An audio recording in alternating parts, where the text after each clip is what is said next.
Hi there! Welcome to my video about how to do a burnt umber rub-out underpainting. This follows my mug and egg drawing video using the block-in envelope method that I put out in July 2020, so be sure to check that out. For this painting, I used Burnt Umber by Rembrandt and a Faber-Castell dark sepia pen. I use a t-shirt scrap.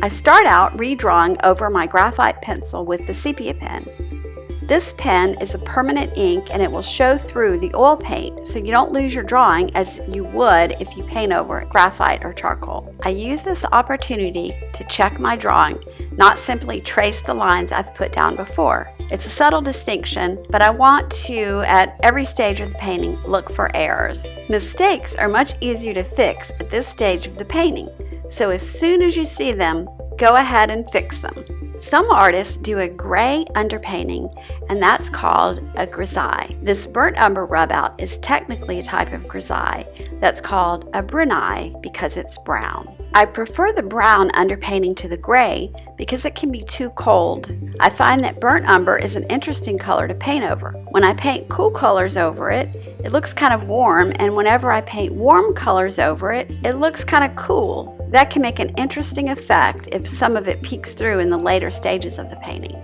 If you want to work on the painting again soon after doing this layer, you should thin the paint with just odorless mineral spirits. That will allow the paint to dry as soon as the next day. It is best to go in with your color when this first layer has dried, otherwise the brown will mix with the colors you're painting on top. After I've covered the entire painting in burnt umber, I take my t-shirt rag and start to wipe out the lighter values in the painting. The goal of the underpainting is to create a map of the values that you'll use as your guide when you're painting in the color layers. I identify at least 5 values: a dark, a mid-dark, a mid-tone, a dark light, and a light.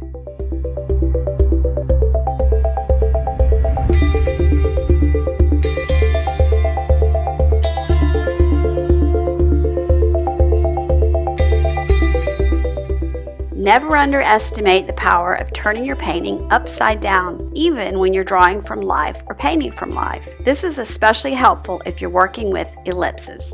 The mistakes just jump off the canvas. When I'm painting any underpainting, I allow the white of the canvas to shine through for the lighter areas of the painting, as if I were painting a watercolor. For every other stage of the painting, I will be adding in white and opaque colors to depict the light areas of my subject.